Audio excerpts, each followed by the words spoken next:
I'm Batman. You can call me Joker.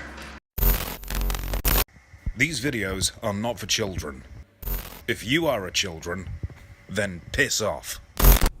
Hey there, it's me, your least favorite YouTuber, Infuso. And you guys voted on my Twitter for me to do a retrospective on the Tim Burton, Joel Schumacher Batman movies. And that's what I'm doing. So it all begins here, in 1989's Batman. So hey, side note, you remember when I said I didn't love the Dark Knight trilogy and everyone got really pissed? Okay, well, it's about to happen again. How many times do we have to teach you this lesson, old man? I love Batman! Because here I am about to talk about what was a lot of people's introduction to the Caped Crusader. The movie so many people absolutely love. And I just don't. I do not. No, I'm sorry. I think the Batman thing, for whatever reason, it's just not grabbing me right now. Don't get me wrong, it's not a bad movie by any means. But I'm just not super into it. And today, I'm gonna tell you why. A lot of my issues with the movie actually stem from the Joker. Move this man! Wait, no, hey, let's put the pitchforks down. Give me some time to explain. For the longest time, I always heard that Jack Nicholson was the best Joker. He was the best there ever was, the best there ever is, and he was the best there ever would be. Like seriously, everyone held him up like he was the gold standard. So much so that I remember way back when the news came out that Heath Ledger would be taking over the role, message boards were pissed. Everyone whined and complained and claimed that it was a disgrace to have him take over the role. But things have changed quite a lot since then, and a lot of the time, I think that Jack actually gets lost in the shuffle of the many talented performers who played the character. Don't get me wrong, I love Jack Nicholson. And I do think he did a great job as the Dark Knight's archenemy, but I've never seen this as being the best iteration of the character. I do think they got this right in casting, but Burton was probably somewhat limited to what he could or couldn't do. While this movie definitely has moments that make me go, oh shit, that is definitely the Joker. You can call me Joker. And as you can see, I'm a lot happier. Can somebody tell me what kind of a world we live in where a man dressed up as a bat gets all of my press? You're crazy. But you ever heard of the healing power of laughter? It also has a bunch of moments that make me think, wow, that's a little bit too goofy even for the Joker. Yeah, I just wish he would have played it a little bit more The Shining meets anger management, rather than Cesar Romero meets a PG-13 rating. A lot of the issues I have with this version of the Joker come less from what Jack Nicholson did with the character, and more from what the movie did with the character. The age difference between the Joker and Batman I always felt was weird. When I think of these two existing entities, I think of them around the same age group. You know, I think of two 30-somethings playing pretend underneath the Gotham streetlights. But in the movie, Joker is clearly much older than Bruce. Being that their first encounter was when Bruce was just a boy, and Joker was clearly already a man. The movie, which could have been as simplistic as good meets evil, suddenly turns into a strange, unwanted love triangle. Joker gets a crush on Vicky Vale, Vicky's already got a thing for both Batman and Bruce Wayne. Go figure. And it's really odd. I don't see the Joker as a necessarily sexual being. I mean, sure, yeah, he had a romance with Harley, but that wasn't about love or attraction, that was about having someone to manipulate. Even if I was to see the Joker as a sexual being, I wouldn't think that he would necessarily be the pursuer. And even if he was, I don't think I would want to see him as some love-struck loser and obsessed sleazebag. It's just not the Joker I know, and it's not one I want to know either. The movie gave the Joker the origin story of being a mobster, and I don't really love that direction. As a matter of fact, that was one of my less beloved moments of the animated series. I think the concept was done best in The Killing Joke, where the Joker was shown not to be a wise guy, but a man working with the mob for a one-time payout. For me, organized crime is just a little bit too, well, organized for the Joker. He's anarchy incarnate. He's a loose cannon who plays exclusively by his own rules, and he changes those rules every chance he gets. So seeing him as some other dude's flunky in a striped suit, that's just not the Joker to be. Well, to me, at least. To me, the Joker's origins are better off unknown. Better off unknown to the reader, better off unknown to the viewer, and maybe even better off unknown to himself. Whoever he was before doesn't matter. It's who he is now that counts and should probably be accounted for. Like many, I prefer his multiple choice background, where viewers get to choose their own origin for the character, or just accept them all as fiction. But I do think there have been some solid alternate takes to the story, like in the movie Joker and in shows like Gotham. The mob guy thing just doesn't do it for me. But I think what I like the least about the Joker in the 1989 movie is that in addition to the age group, they also had the Joker play the role of Joe Chill in Bruce's origin story. I feel like the sole reason the movie made the Joker the guy that murdered Bruce Wayne's parents was to have this whole weird symbiotic relationship between the hero and the villain. Because now the Joker is responsible for the creation of Batman, and Batman is responsible for the creation of the Joker. It kind of sounds like a paradox, but it plays out pretty well. It's a great concept, but not such a great concept for Batman and the Joker. See, Joker and Batman already have the perfect dynamic. They're two conflicting energies, two entirely different mentalities and ways of life, and yet they're both linked through their own shared psychosis. Listen, we can sit here and talk about how good and moral Batman is, and clearly, while his heart is in the right place, it's very obvious that his head isn't. The cape? Unless you'd be willing to give real-life people a free pass when they decide to dress up as a giant rodent, and go out and intentionally look for problems. I question why they decided to give Joker a pre-clown love interest in the form of Alicia, only for him to randomly kill her off-screen without any rhyme or reason. I guess it could have been done to show how unpredictable and terrifying the Joker could be, but I think you already accomplished that once you signed Jack Nicholson up for the role. I also got some real Black Mask and Serfs vibes. What with these two characters' dynamic and the overall backstory. It's very reminiscent of these two from the comics. What with the mob boss intentionally disfiguring his girlfriend and then her becoming completely subservient to him. The Joker was always my least favorite part of this movie, even from the time I watched it as a kid. But now that I'm older and I got a chance to re-watch the movie for this video, yes, I haven't watched this movie all that often, I'm now realizing that it has very little to do with Jack Nicholson. Rewatching it now, I get the hype around his performance. I mean, I don't think it's the definitive Joker like many insisted when I was younger, but it definitely has a place in both the top 10 Joker performances and the top 10 Jack Nicholson performances. Though it's saying that, I still stand by my original opinion that Jack Nicholson was capable of a better Joker performance than the one he gave, even if the one that he did give is pretty great in its own right. One thing I have to give this movie credit for is that I think they had a great concept of screen time management. You know, I think it hit that nice middle ground where we saw just enough of Bruce and just enough of Batman to understand the duality of the character. In the sense that we got to see him in his two separate lives, and we also learned how they compared and how they conflicted. And Michael Keaton as Batman? I mean, really? Do I have to tell you how great he is as Batman? Because, like, honestly, what can I say about Michael Keaton that hasn't already been said? There's a reason that this guy is the personification of Batman to so many people. I think he really captures the social awkwardness of a man who witnessed his parents' untimely deaths, and then spent the rest of his adolescence in shadows. Excuse me. Excuse me. Excuse me. Could you tell me which of these guys is Bruce Wayne? Well, I'm not sure. But he still retains a certain amount of natural charm and charisma. So despite his occasional strangeness, he still has a real likability to him. Bruce Wayne. Are you sure? Yeah, this time. I will say, I wish there was a little bit more of a front for when he portrayed Bruce Wayne. I already spoke in the past about Batman's identity. And I talked about how Bruce Wayne is the true mask, and Batman is his true identity. But here, we don't really get that. He pretty much just plays the character as Batman all the way through, mask or not. But it's still a really, really great performance. And I think we learn more about the actual man behind the mask because of it. Keaton also has a very unassuming presence to him. He doesn't necessarily look like a threat. He looks like, well, a normal guy. As a matter of fact, he looks like the most ordinary guy. And I think that kind of works in his favor. This is the last dude that you would assume would be running around the streets of Gotham beating thugs to a bloody pulp. To me, it adds another layer.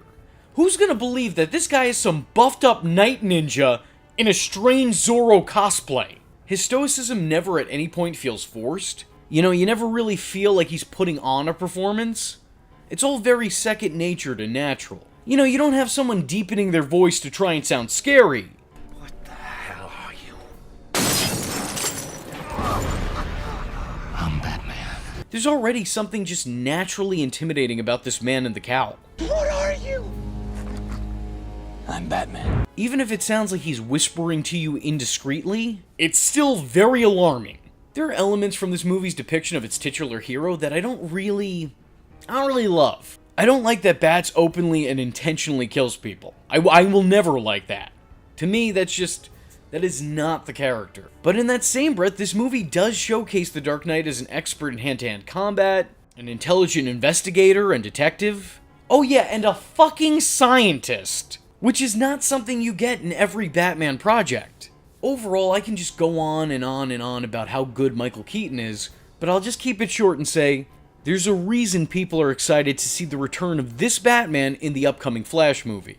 Kim Basinger plays the role of Vicky Vale mostly well, but I feel like the movie tries to showcase her as Lois Lane Zero, and I don't feel like that really works. There's some scenes where she really shines in the role, but she can also come across from time to time as flat or otherwise bored. She mostly seems lively and alert in her scenes with Bruce Wayne, and their romance, while a little bit underdeveloped, is at least believable. But of course, she becomes a plot device in the movie's damsel in distress about halfway through it. So I really don't have all that much to say about her. Upon rewatching this for the first time in years, I was surprised to see Commissioner Gordon taking a somewhat active role in the story. Sure, he's not always on screen, but when he is on screen, he's doing his job. I guess my memory of this actor in the role is mostly from the latter films in this lineup. We'll get to later. One of them, unfortunately. In the later movies, he's kind of played off as a complete, ineffective, oafish buffoon. You're way too old for me. No, I'm not. Please, come back. A sad, round, pitiful excuse of a man, which of course I can relate to. But I'm glad to see that that wasn't the case here. Even if he doesn't have a relationship with Batman or Bruce Wayne and shares all of one scene with him in the very opening of the movie. The character of Knox is the comic relief here, and he's actually pretty fine in that department. He never overstays his welcome, and he adds some much-needed personality to a movie filled with broody Batmen, homicidal clowns, and a colorless gothic city. Knox, I got something for you. Very firm. You should have a little more gore under the fangs, though, right? What a dick. Isn't anybody gonna go on record? Your Honor, great suit. No comment. I'm really surprised that he didn't return in some form or fashion in the sequel. And apparently he was never even considered for the sequel. And I don't know about you, but that sounds like a goddamn mistake to me. Though it was nice finally seeing him again after all these years in the Crisis on Infinite Earths event. Your presence was severely missed. So I'm just saying, you know, I don't see any reason that he shouldn't show up for the Flash movie. And while we're on the subject of characters, why the hell was Lieutenant Eckhart not Harvey Bullock? Actually, I know the answer. Allegedly, it was because Tim didn't want there to be two Harveys in the script. What with Billy D. Williams playing District Attorney Harvey Dent. And speaking of Billy D. Williams playing District Attorney Harvey Dent, now I'm gonna be real with you. If I can be serious for a minute. Typically, I don't like race or gender swapping characters in movies.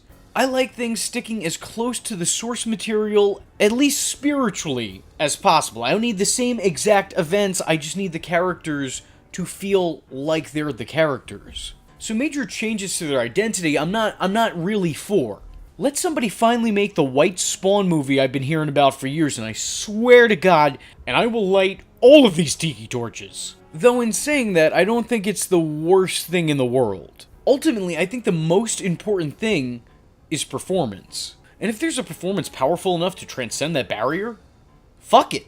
Because to me, that's what means more than anything else. And this is absolutely one of those cases. Harvey Dent is traditionally white in the comics. And that doesn't mean a goddamn thing because Billy D. Williams embodies what the character was meant to be. Harvey Dent is an intelligent, smooth-talking, charismatic man who used his gift of gab to rise through the political rankings in Gotham. Oh, and typically he's easy on the eyes and not too bad with the ladies either. They don't call this guy Handsome Harvey for nothing. Casting Lando Calrissian in the role? Fucking brilliant. Unfortunately, though, the movie doesn't seem to do a whole lot with the character. And he doesn't even turn up for the sequel. Instead, the character eventually comes back, but now he's recasted as Tommy Lee Jones in Batman Forever, who is noticeably not only not Lando Calrissian, but is also not black. Whoa, wait a... That guy isn't black! You son of a bitch, you told me this guy was African-American! I'm supposed to believe that Tommy Lee Jones has the same energy as Billy D. Williams? I don't know about that. Tough sell. I cannot sanction your buffoonery. It's a real shame because I'd really like to see what both Tim Burton and Billy D. Williams would have done with this character. You know, after the new makeover. He of course played the character again in the Lego movie, but he was really just a cameo and a wink and a nod at the audience. But hey, if Batman 66 can get animated follow-ups in the late 2010s, I'm not ruling anything out just yet. All I'm saying is I think we were robbed of seeing Billy D. really make the character his own. The older I get, the more I appreciate him in this role. But again, I wish he actually had something to do with it. It's such a good casting choice to just waste his talents as... well, quite frankly, it's unacceptable! In terms of Alfred performances, I personally prefer Alfred being a little bit more sarcastic. I like the quick on his feet, witty asshole in a tux. Like, ideally, when I think of Alfred, I think of Jeffrey from Fresh Prince of Bel-Air. That's what I want to see in my Alfred. Jeffrey, Will's been hypnotized. The great Mentos made him think he's 4 years old. Can he make me think I care? However, these movies instead chose to have the sweetest old man who ever lived play the role, and it's probably the most wholesome thing about any Batman movie ever. It's not my Alfred per se, but he's definitely still got a seat at the table. And I truly appreciate just how genuine and borderline precious this guy comes across. I think the most underrated role in all of this has to be Jack Palance's crime boss Carl Grisham. He's essentially a blend of Rupert Thorne and Carmine Falcone, and it surprisingly works really well. He doesn't have a whole lot of screen time, but he does have an awesome name. So, there is that. And then of course there's Bob. How could you not love Bob? There's no reason to love him, but you can't help it. Burton's influence over the franchise really gave the city of Gotham a gothic feel. This atmosphere really complements the material and the dark character that is Batman. I think Danny Elfman's score really adds a lot to the film, and it really helps give it its own unique personality. I've never been able to hear a picture before I've seen stills from this movie, and this music would essentially become the definitive Batman background. As Elfman would come back to do music for the sequel Batman Returns, music for Batman the Animated Series, and his score would even be used again in the Justice League movie decades later. So yeah, speaking of music, here's an opinion that no one will like. I'm just gonna say it. I'm sorry. No disrespect to anybody here, but I don't like the Prince soundtrack. I'm sorry, I don't. The interesting thing is, I like Prince, I like Batman, but I don't want Prince in my Batman movie. Batman soundtrack. There was obviously very conflicting energy between the dark and broody nightly shadow of a man that is Batman, and the eccentric, undeniably otherworldly sound that is Prince. I don't know who thought mashing these two worlds, these two complete opposites together would work, but I don't think it does. Outside of the party man scene with the Joker, I like that, I enjoy that scene. Outside of that one scene, it just doesn't work. In hindsight, the soundtrack is fine. I like the soundtrack. But it's just like what I said before about Prince and Batman. I like the soundtrack, I like the movie, I like them separately. Pairing them together, I don't know. That shit is still baffling to me. I don't understand. And maybe those putting this together did neither. And that might be the problem. There's a bunch of smaller issues I also have with the movie. There's a man dressing up as a bat jumping rooftop to rooftop in Gotham City. So don't you think Vicky Vale would be somewhat suspicious of the guy sleeping upside down like a fucking bat? Don't you think at some point she'd say, oh yeah, maybe that's a guy worth throwing in the lineup? I mean, come on, Vicky, you're a goddamn journalist! Also, everyone in town, they know Bruce Wayne, he's a famous figure. Everyone knows Bruce Wayne, but no one knows of his tragic backstory. You know, Bruce's family was just one of the richest in all of Gotham. They were celebrities in their own city. But somehow everyone missed Wayne's murdered in Crime Alley. That just didn't make the papers. Were there other more important things going on? Did their deaths correlate with Taco Tuesday? I don't know. How is it possible that Vicky Vale and Knox didn't know about this? Vicky Vale and Knox, who were once again journalists. Batman is supposed to be the world's greatest detective, but he only skims through Jack Napier's files? He completely disregards and doesn't see the mugshot that would identify him as his parents' killer? How? Alfred taking the liberty of exposing Bruce Wayne's secret to Vicky Vale, I would say seems forced, but that's because it was. Alfred literally forced Bruce out of hiding, and if I was Bruce, I'd just be like, hey, Al, buddy, understand that you and my dad were kind of tight back in the day, but my father ain't here anymore, and now neither are you. You're gonna have to pack your bags and hop on out of here. I could be fired for this, sir. Perhaps they'll have me back at Buckingham Palace. I think this movie has the exact opposite problem that The Dark Knight had. In The Dark Knight, despite being a Batman movie, the focal point was the show-stealing Joker, because Heath gave such an incredible performance that everything else seemed boring by comparison. But here, the best part of this movie is Batman, which is fitting as the name of the movie is in fact Batman. But outside of those ears and cape, there's really not a whole lot happening. Everything outside of Batman seems, I don't know, not necessarily bad, but just very meh.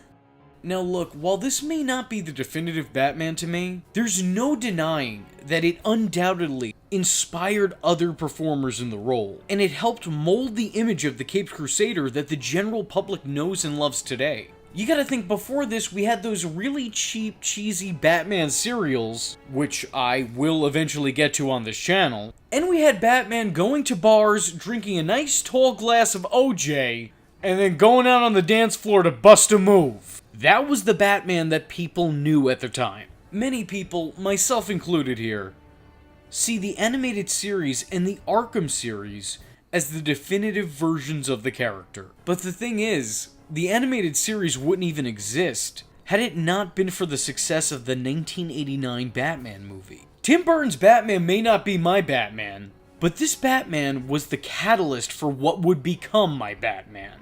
The guy was the dark blueprint. So yeah, despite the title, I do actually like this movie. But I don't think that I like it the way most other people do. I enjoy it, sure. And I can acknowledge that despite having a couple of faults and flaws, some which are very, very blasphemous to me, it's still a mostly competent movie. I just don't think that it's the best Batman movie. But luckily, I'll be talking about what I think is the best Batman movie in the next installment of this retrospective. So until then, I was your least favorite YouTuber, Infuso, and I thank you for watching. Hope to see you in the next one. And to whoever leaves the first comment on this video, I just want you to remember that you are my #1 guy.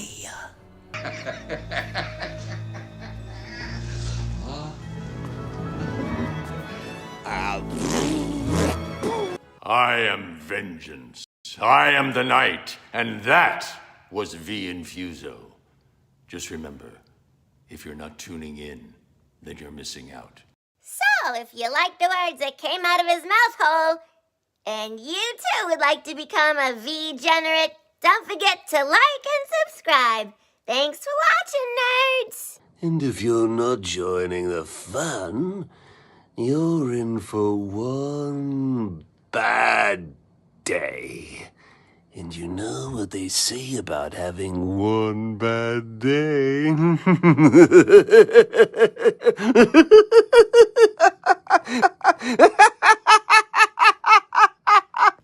Catch him next time.